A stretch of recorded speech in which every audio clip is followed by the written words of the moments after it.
Assalamualaikum warahmatullahi wabarakatuh. Sebelumnya terima kasih kepada Bapak Ibu dosen pembimbing dan dosen penguji. Saya Syafril Firmansyah mau menjelaskan skripsi saya yang berjudul Perancangan Buku Cerita Bergambar Tema Pendidikan Lingkungan Hidup sebagai Media Pembelajaran Anak kelas 1 SD Pandu. Pada perancangan ini dilatar belakangi oleh 3 poin utama. Yang pertama, penyebab terjadinya bencana alam yang diakibatkan oleh ulah manusia. Yang kedua, minimnya kesadaran siswa dalam menjaga lingkungan, terutama lingkungan sekolah.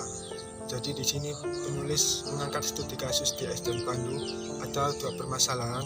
Yang pertama yaitu kurangnya kesadaran siswa dalam menjaga lingkungan sekolah. Yang kedua yaitu minimnya materi pendidikan lingkungan hidup pada K13. Berbeda dengan pendidikan lingkungan hidup pada kurikulum sebelumnya, pada kurikulum K13 masih minim materi tentang pendidikan lingkungan hidup. Maka dari itu penulis membuat media buku cerita bergambar sebagai media penunjang kurikulum K13 tema pendidikan lingkungan hidup, yaitu pada tahapan pradesain. Hasil wawancara di sana, guru-guru menyebutkan kalau kesadaran siswa di sana itu masih kurang dalam menjaga lingkungan. Yang kedua, minimnya materi tentang pendidikan lingkungan hidup pada K13.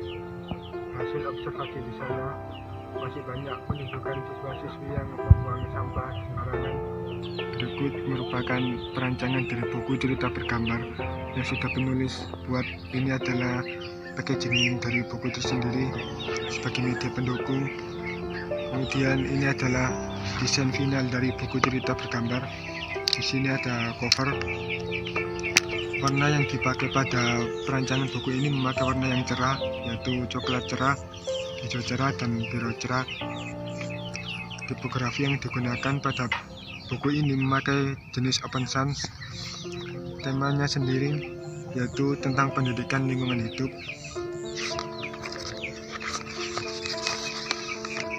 Di sini merupakan ada halaman bagian pengenalan karakter. Layout yang dipakai dalam perancangan buku ini memakai layout storyboard layout.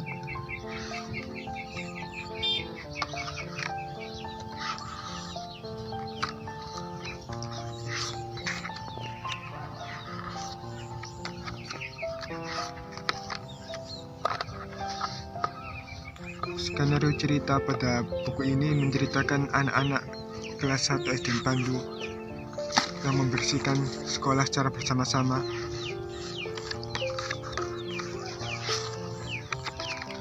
Di sini saya memasukkan game interaktif supaya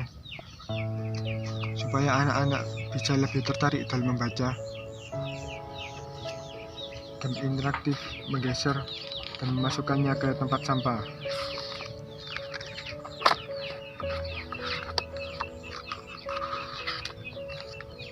Ada 3 jenis game interaktif yang berbeda-beda.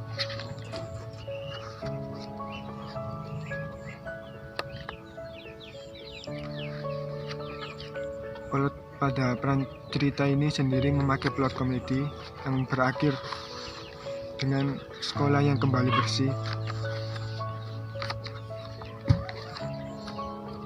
Berikut ini merupakan media pendukung, yaitu poster dan juga stiker. Setelah dilakukan uji validasi produk, maka diketahui kalau buku cerita bergambar ini memiliki kualitas yang sangat baik dan layak digunakan untuk media pembelajaran.